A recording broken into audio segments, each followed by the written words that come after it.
Hi friends, welcome back to ജയാ'srecipes. അപ്പോൾ ഞാൻ സദ്യ സ്പെഷ്യൽ പരിപ്പ് പ്രഥമനാണ് ഉണ്ടാക്കി കാണിക്കുന്നത്. അപ്പോൾ അതിൽ കുറച്ച് ടിപ്സൊക്കെ പറയുന്നുണ്ട്. അതുപോലെ നിങ്ങൾ ഉണ്ടാക്കി നോക്കിയാൽ നമുക്ക് സാധാരണ സദ്യയിലൊക്കെ വിളമ്പുന്ന അതേപോലെ പ്രഥമൻ ഉണ്ടാക്കാവുന്നതാണ്. അപ്പോൾ ഇതിന് വേണ്ടിയിട്ട് ആദ്യം ഞാൻ ഒരു 250 ഗ്രാം, അതായത് 1/4 കിലോ ചെറുപയർ പരിപ്പാണ് എടുത്തിരിക്കുന്നത്. നല്ല ഫ്രഷായ പരിപ്പ് തന്നെ എടുക്കുക കേട്ടോ. ഇപ്പോൾ 1/4 കിലോ പരിപ്പിന് 1/2 കിലോ ശർക്കരയാണ് പാവ് കാച്ചി വെച്ചിരിക്കുകയാണ് ഞാനിത്. അപ്പോൾ 1/2 കിലോ എന്നുള്ളത് നിങ്ങൾക്ക് വേണമെങ്കിൽ ഒരു 50 ഗ്രാമൊക്കെ കുറയ്ക്കാം, 50-100 ഗ്രാം, അതിൽ കൂടുതൽ കുറയ്ക്കാൻ പറ്റില്ല. കാരണം പരിപ്പ് പ്രഥമനിൽ മധുരം കുറഞ്ഞു കഴിഞ്ഞാൽ നമുക്ക് ആ പരിപ്പിൻ്റെ ടേസ്റ്റ് കൂടുതൽ വരും. അപ്പോൾ ഒരു മറ്റ് സാധാരണ പായസത്തിൻ്റെ അതുപോലെയല്ല, ഇതിൻ്റെ ടേസ്റ്റ് കിട്ടില്ല. ഒരു ബ്രൗൺ കളറുള്ള ശർക്കര എടുക്കാൻ ശ്രദ്ധിക്കുക. ഇതിന് വേണ്ടിയിട്ട് 1-ാം പാലും 2-ാം പാലും 3-ാം പാലും എടുക്കണം. അപ്പോൾ ഞാൻ 3-ാം പാലാണ് ഇപ്പോൾ ഞാൻ കാണിക്കുന്നത്. ഇതൊരു 5 കപ്പ് 3-ാം പാൽ എടുത്തിട്ടുണ്ട്. പിന്നെ വേണ്ടത് ഒരു 1.25 കപ്പ് 1-ാം പാൽ അല്ലെങ്കിൽ തലപ്പാൽ വേണം, അതായത് ഏറ്റവും കട്ടി കൂടിയ പാൽ വേണം. 2-ാം പാൽ ഒരു 3.5 കപ്പ് 2-ാം പാലും വേണം കേട്ടോ. ഇനിയിപ്പോൾ ഞാൻ ഈ പരിപ്പ് ഞാൻ കടായിൽ തന്നെയാണ് നിങ്ങൾക്ക് കാണിച്ചത്. കാരണം ഞാനത് വറക്കുന്നത് ഇതിലാവുക കാരണം ഇതിൽ തന്നെയാണ് ഞാൻ കാണിച്ചത് കേട്ടോ. അപ്പോൾ ഈ കടായി അടുപ്പത്ത് വെച്ചിട്ട് ഇതൊന്ന് വറക്കുക. അപ്പോൾ ഞാൻ ആദ്യം കഴുകില്ല, എന്താ പറയുക, നന്നായിട്ട് വറുത്തതിൻ്റെ ശേഷം മാത്രമേ കേട്ടോ കഴുകുള്ളൂ. കാരണം അല്ലെങ്കിൽ നമുക്ക് കഴുകിയതിൻ്റെ ശേഷം വറക്കുമ്പോൾ ഭയങ്കര ബുദ്ധിമുട്ടാണ്. അപ്പോൾ ഇതൊരു ലൈറ്റ് ബ്രൗൺ ആവുന്ന വരെ ഒന്ന് വറുത്തെടുക്കുക. ആദ്യം ഈ വറുത്തെടുക്കുന്നതിലൊരു പ്രത്യേകത ഉണ്ട്, അതാണ് ശ്രദ്ധിക്കേണ്ടത്. അപ്പോൾ അത് കളറൊന്ന് മാറിയിട്ടുണ്ട്, എന്നിട്ട് അതിൻ്റെ ആ നല്ല റോ ടേസ്റ്റൊക്കെ മാറിയിട്ട് ആ പച്ചമണമൊക്കെ മാറിയിട്ട് ഒരു ലൈറ്റ് ഗോൾഡൻ കളറാവുമ്പോൾ നമുക്കിതൊന്ന് ഇതിൻ്റെ പകുതി എടുത്ത് മാറ്റണം. ഇതിൻ്റെ പകുതി എടുത്ത് മാറ്റിയിട്ടുണ്ട്. ഇനി ബാക്കി പകുതി ഈ കടായിൽ തന്നെ ഇട്ടിട്ട് കുറച്ചും കൂടി കൂടുതൽ വറുത്തെടുക്കുക. കുറച്ചും കൂടി ബ്രൈറ്റ് ഗോൾഡൻ കളറിൽ നമ്മളിത് വറുത്തെടുക്കുകയാണ്. അപ്പോൾ ആ കളറ് മാറുന്നത് നിങ്ങൾക്കിപ്പോൾ കണ്ടാൽ മനസ്സിലാവും. നല്ലൊരു ബ്രൈറ്റ് ഗോൾഡൻ കളറായിട്ടുണ്ട്. അപ്പോൾ ആദ്യം വറുത്തതും ഈ കളറും കൂടിയിട്ട് നിങ്ങൾക്ക് വ്യത്യാസം മനസ്സിലാവുണ്ടല്ലോ. അപ്പോൾ നമ്മൾ പായസം ഉണ്ടാക്കുമ്പോൾ ഇങ്ങനെ 2 രീതിയിൽ വറുത്തെടുക്കണം, അപ്പോഴാണ് ടേസ്റ്റ്. ഇത് വറുത്തെടുക്കാനൊന്നും ഒരു ബുദ്ധിമുട്ടൊന്നുമില്ല കേട്ടോ. അപ്പോൾ ആദ്യത്തേത് ഒരു ലൈറ്റ് ഗോൾഡൻ കളറും രണ്ടാമത്തേത് കുറച്ച് കൂടുതൽ നന്നായിട്ട് ഗോൾഡൻ കളറും ആക്കണം. ഇത് രണ്ടും കൂടിയിട്ട് ഞാൻ ഇങ്ങനെ ഒരു അരിപ്പയിൽ ഇട്ടിട്ട് ഇത് രണ്ടും കൂടി ടാപ്പിൻ്റെ ചോട്ടിൽ കാണിച്ചിട്ട് നന്നായിട്ട് കഴുകിയെടുക്കും. അങ്ങനെ ആകുമ്പോഴാണ് നമുക്കിത് എളുപ്പം കഴുകിയെടുക്കാൻ. കാരണം ഇത് കുറച്ച് ചൂടുണ്ടല്ലോ. ടാപ്പിൻ്റെ ചോട്ടിലാണെങ്കിൽ 1 മിനിറ്റ് കൊണ്ട് നമുക്കിത് കഴുകിയെടുക്കാവുന്നതേ ഉള്ളൂ. ചൂടാറാൻ നിൽക്കേണ്ട ആവശ്യമൊന്നുമില്ല. അപ്പോൾ നന്നായിട്ട് കഴുകിയെടുത്തിട്ടുണ്ട്. ഇനി ഇത് ഞാനൊരു കുക്കറാണ് എടുത്തിരിക്കുന്നത്. കുക്കറിലേക്ക് ഞാൻ ആ 5 കപ്പ് തേങ്ങാപ്പാൽ ഒഴിച്ചു. അതൊന്ന് ചൂടായി വരുമ്പോൾ അതിലേക്ക് ഞാൻ ഈ പരിപ്പ് ഇട്ട് കൊടുത്തു. ഇനി ഇതൊന്ന് നന്നായിട്ട് തിളക്കട്ടെ. നല്ല അടികട്ടിയുള്ള പാത്രം എടുക്കാൻ ശ്രദ്ധിക്കുക. അതുപോലെ തന്നെ ഞാനിപ്പോൾ ഇത് സ്റ്റീലിൻ്റെ കുക്കറിലാണ് കേട്ടോ ഉണ്ടാക്കിയിരിക്കുന്നത്. അത് കാരണം എളുപ്പമാണ്. പിന്നെ നല്ല വട്ടമുള്ള പാത്രത്തിൽ വേണം നമ്മൾ എപ്പോഴും ഏത് പായസം ഉണ്ടാക്കുമ്പോഴും. അങ്ങനെ ആകുമ്പോൾ അത് പെട്ടെന്ന് ഉണ്ടാക്കി എടുക്കാനൊക്കെ എളുപ്പമാണ്. ഉരുളി അല്ലെങ്കിൽ അങ്ങനെ പരന്ന കുക്കർ, അങ്ങനെ പരന്ന അല്ലെങ്കിൽ ചെരുവം ഏതിലാണെങ്കിലും വേണ്ടില്ല. അപ്പോൾ നിങ്ങൾക്ക് തേങ്ങ ഇത് ഒരു 2 വലിയ തേങ്ങ, 2 അല്ലെങ്കിൽ ഒരു മീഡിയം സൈസൊക്കെ ആണെന്ന് വെച്ചാൽ ഒരു 2.5 തേങ്ങയൊക്കെ വേണ്ടി വരും കേട്ടോ. പിന്നെ അതുപോലെ തന്നെ നിങ്ങൾ കോക്കനട്ട് മിൽക്ക് പൗഡറാണ് ഉപയോഗിക്കുന്നത് വെച്ചാൽ അതിൻ്റെ മീതെ കൊടുത്തിട്ടുണ്ടാവും എങ്ങനെയാണ് തേങ്ങാപ്പാൽ ഉണ്ടാക്കേണ്ടതെന്ന്.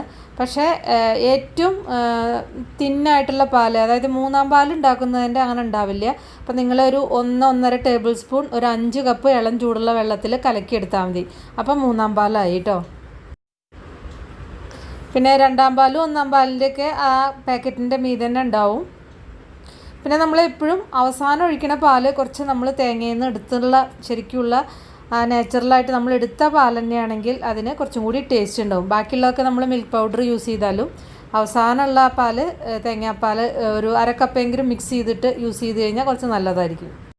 അപ്പോൾ അതവിടെ ഞാൻ അടച്ചു വെച്ചിട്ടുണ്ട്. മുഴുവനായിട്ട് അടച്ചു വെക്കരുത്, പരിപ്പ് തിളച്ച് പോകട്ടോ. അപ്പോൾ കുറച്ചൊന്ന് തുറന്നിട്ട് പകുതി അടച്ചിട്ട് വയ്ക്കുക.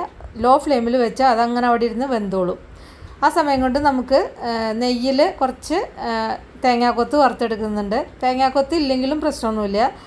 ഞാനിപ്പോൾ കുറച്ച് ചേർക്കുന്നുണ്ട്, ഒരു 2 സ്പൂണോളം ചേർക്കുന്നുണ്ട്. അതൊന്ന് ചെറുതായി മൂത്ത് വരുമ്പോൾ അതിലേക്ക് അണ്ടിപ്പരിപ്പും ഇട്ടിട്ട് ഒന്ന് വറുക്കുക, കിസ്മിസും ഒക്കെ ഇട്ടിട്ട് ഒന്ന് വറുക്കുക.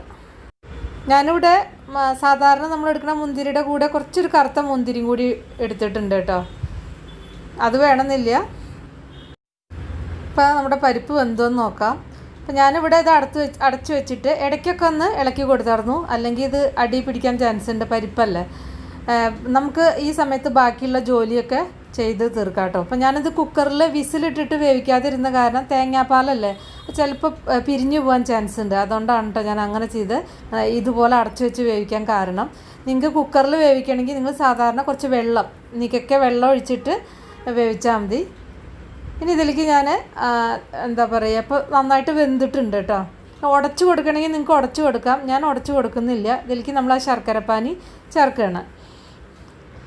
കാരണം നമ്മളിത് ഇളക്കി വരുമ്പോൾ ഇത് തന്നെ അതിൻ്റെ ആ പാകത്തിന് ഉടഞ്ഞോളും. പിന്നെ നമ്മൾ വേറെ കയ്യിലിട്ടിട്ട് ഉടയ്ക്കേണ്ട കാര്യമൊന്നുമില്ല. ഇനി ഇത് നന്നായിട്ട് മിക്സ് ചെയ്യുക, എന്നിട്ട് ഇതൊന്ന് വരട്ടിയെടുക്കണം. മീഡിയം ടു ഹൈ ഫ്ലെയിമിൽ വെച്ചിട്ട്, അതായത് മീഡിയം ഫ്ലെയിമിനേക്കാൾ കുറച്ചൊന്ന് കൂട്ടി വെച്ചിട്ട് ഇതൊന്ന് നമുക്കിത് വരട്ടിയെടുക്കണം. അപ്പോൾ അതെങ്ങനെയാണെന്ന് വെച്ചാൽ ഇതിൻ്റെ ഇപ്പോൾ നമുക്ക് ഈ പരിപ്പിൻ്റെ യെല്ലോ കളർ കാണുന്നുണ്ടല്ലോ, കുറച്ച് കഴിഞ്ഞാൽ യെല്ലോ കളർ പോയിട്ട് ഈ ശർക്കരയുടെ കളറ് പരിപ്പിന് ആവും. അങ്ങനെ ശർക്കരയുടെ മധുരമൊക്കെ പരിപ്പിലേക്ക് നന്നായിട്ട് പിടിക്കണം. അപ്പോൾ ഇതാ നന്നായിട്ട് ഉണ്ടല്ലേ തിളച്ച് വന്നിട്ടുണ്ട്, കുറച്ചൊന്ന് ഇങ്ങനെ വറ്റാൻ തുടങ്ങിയിരിക്കുന്നു. അപ്പോൾ നമുക്കിതിലേക്ക് ഒരു 2.5 ടേബിൾ സ്പൂൺ നെയ്യ് ചേർക്കണം.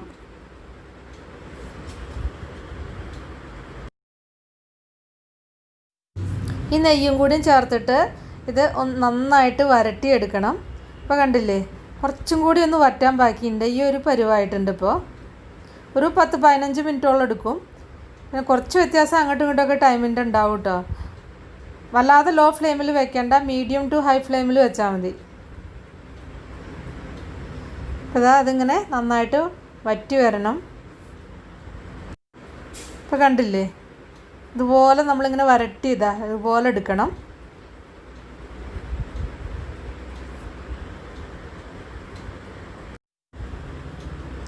ഇനി ഇതിലേക്ക് ഞാൻ 2ാം പാൽ ഒഴിക്കുകയാണ്. 3.5 കപ്പ് 2ാം പാലാണ് ഒഴിച്ചിരിക്കുന്നത്.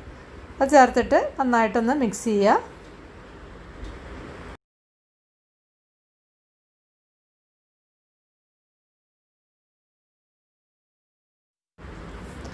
ഇനി 2ാം പാലും ചേർത്തിട്ട് ഒരു മീഡിയം ടു ലോ ഫ്ലെയിമിൽ വെച്ചിട്ട് നമുക്കിത് ഒന്ന് വറ്റിച്ചെടുക്കണം.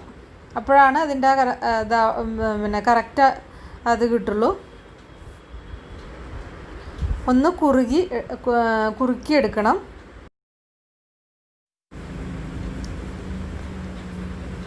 ഇപ്പോൾ കണ്ടില്ലേ, ഈ ഒരു പരുവായിരിക്കുന്നു. അപ്പോൾ നന്നായിട്ട് കുറുകി വന്നിരിക്കുന്നു, കണ്ടില്ലേ. ഇത്രയും ഈ ഒരു കൺസിസ്റ്റൻസി ആവണം കേട്ടോ. 2ാം പാൽ ഒഴിച്ചിട്ട് ഒരു മീഡിയം ഫ്ലെയിമിൽ വെച്ച് കഴിഞ്ഞാൽ അതങ്ങോട്ട് ആവും. ഇതിലേക്ക് ഒരു നുള്ളു ഉപ്പ് ചേർത്ത് കൊടുക്കുക. പിന്നെ 1 ടീസ്പൂൺ ഏലക്കാപ്പൊടിയാണ് ഞാൻ ചേർത്തിരിക്കുന്നത്. നിങ്ങൾക്ക് ഫ്ലേവറിന് അനുസരിച്ചുള്ള ഏലക്കാപ്പൊടി ചേർക്കാം കേട്ടോ.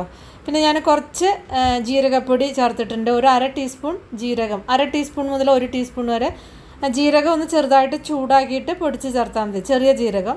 പിന്നെ ചുക്കുപൊടിയും ചേർത്തിട്ടുണ്ട്. ചുക്കുപൊടി പിന്നെ ഒരു 1/2 ടീസ്പൂണിൻ്റെ അടുത്ത് വെച്ചിട്ട് ചേർത്തിട്ടുണ്ട്. 1/4 ടീസ്പൂൺ വരെ മുതൽ 1/2 ടീസ്പൂൺ വരെ ചേർക്കാം. ഇതിലേതെങ്കിലും പൊടി നിങ്ങൾക്ക് ഇഷ്ടമില്ലാത്തതുണ്ടെങ്കിൽ അത് ഒഴിവാക്കാം. പക്ഷേ ഇതെല്ലാം ചേർത്താൽ നമുക്ക് ദഹനത്തിനൊക്കെ വളരെ നല്ലതാണ്, പിന്നെ ടേസ്റ്റും കൂടും. ഇതെല്ലാം കൂടി ചേർത്ത് ഇളക്കി. ഇനിയിപ്പോൾ ഇത് ഇങ്ങനെ ചേർക്കുമ്പോൾ കട്ട കെട്ടുണ്ടെങ്കിൽ കുറച്ച് തേങ്ങാപ്പാലിൽ മിക്സ് ചെയ്തിട്ട് ഇതങ്ങോട്ട് ചേർത്താൽ മതി കേട്ടോ, ഈ പൊടികളൊക്കെ. ഇനി ലാസ്റ്റ് ഞാൻ തിക്ക് പാൽ, അതായത് തലപ്പാൽ ചേർത്തു. അതൊരു 1.25 കപ്പ് ഉണ്ട്. 1.25 കപ്പ്. ഇനിയിപ്പോൾ 1.5 കപ്പായാലും കുഴപ്പമില്ല. അപ്പോൾ തലപ്പാൽ കൂടി ചേർത്തിട്ട് ജസ്റ്റ് ഒന്ന് ഞാനിപ്പോൾ ഫ്ലെയിം ഓഫ് ചെയ്തു കേട്ടോ. ചൂടായി വരുമ്പോഴേക്കും നമ്മൾ ഓഫ് ചെയ്യണം. പിന്നെ എല്ലാവർക്കും അറിയാമല്ലോ, തിളയ്ക്കാനൊന്നും പാടില്ല അത്. ഞാൻ ഫ്ലെയിമൊക്കെ ഓഫ് ചെയ്തു. ഇനി ഇതിലേക്ക് ആ വറുത്ത് വെച്ച അണ്ടിപ്പരിപ്പും അതെല്ലാം ചേർക്കാം. ഞാൻ അണ്ടിപ്പരിപ്പ് ഒന്ന് ക്രഷ് ചെയ്തിട്ടുണ്ട് കേട്ടോ. പരിപ്പ് വേവാൻ വെക്കുമ്പോൾ നമുക്ക് ബാക്കിയുള്ള ജോലികളും മറ്റുള്ള ജോലികളൊക്കെ ചെയ്യാൻ പോവാം കേട്ടോ. അതിൻ്റെ അവിടെ തന്നെ നിൽക്കണ്ട, ഇടയ്ക്കൊന്ന് ഇളക്കി കൊടുത്താൽ മതി. അപ്പോൾ അത് ഈ ഒരു രീതിയിൽ ഉണ്ടാക്കിയാൽ നമുക്ക് ആ ഒഴിച്ച് കുടിക്കണ കറക്റ്റ് കൺസിസ്റ്റൻസി കിട്ടും. ഇനി ഞാൻ തണുത്തതിന് ശേഷം ഒന്ന് കാണിക്കാം കേട്ടോ. ഇതിപ്പോൾ ഈ ഒരു കൺസിസ്റ്റൻസിയാണ് നമുക്ക് ആ ഒഴിച്ച് കുടിക്കാൻ പറ്റുന്ന ആ ഒരു രീതിയിൽ, സദ്യയിലൊക്കെ നമുക്ക് കിട്ടുന്ന ആ ഒരു ഇതിൽ. അപ്പോൾ തണുത്തതിൻ്റെ ശേഷം ഇതിന് ഈ ഒരു കൺസിസ്റ്റൻസി ആയിരിക്കും. അപ്പോൾ നിങ്ങൾ ഈ ഒരു രീതി ഫോളോ ചെയ്ത് കഴിഞ്ഞാൽ നമുക്ക് സാധാരണ നല്ല സദ്യയ്ക്ക് കിട്ടുന്ന ആ ഒരു പരിപ്രഥമൻ തന്നെ നമുക്ക് ഉണ്ടാക്കിയെടുക്കാം. അപ്പോൾ നിങ്ങൾ ഉണ്ടാക്കി നോക്കുക, എന്നിട്ട് നിങ്ങളുടെ ഫീഡ്ബാക്കൊക്കെ ഒന്ന് അറിയിക്കുക. ഇഷ്ടപ്പെട്ടാൽ ലൈക്ക് ചെയ്യാം, അല്ലെങ്കിൽ ഡിസ്ലൈക്ക് ചെയ്യാം. അതുപോലെ തന്നെ നമ്മുടെ ചാനൽ സബ്സ്ക്രൈബ് ചെയ്തിട്ടില്ലെങ്കിൽ സബ്സ്ക്രൈബ് ചെയ്യുക. അതുപോലെ നിങ്ങൾ ഫേസ്ബുക്ക് പേജ് ഇതുവരെ ലൈക്ക് ചെയ്തിട്ടില്ലെങ്കിൽ ഒന്ന് ലൈക്ക് ചെയ്യാനും ഫോളോ ചെയ്യാനൊന്നും മറക്കരുത് കേട്ടോ. അപ്പോൾ ഇനി നമുക്ക് വേറൊരു ഈസി റെസിപ്പി വീണ്ടും കാണാം. താങ്ക്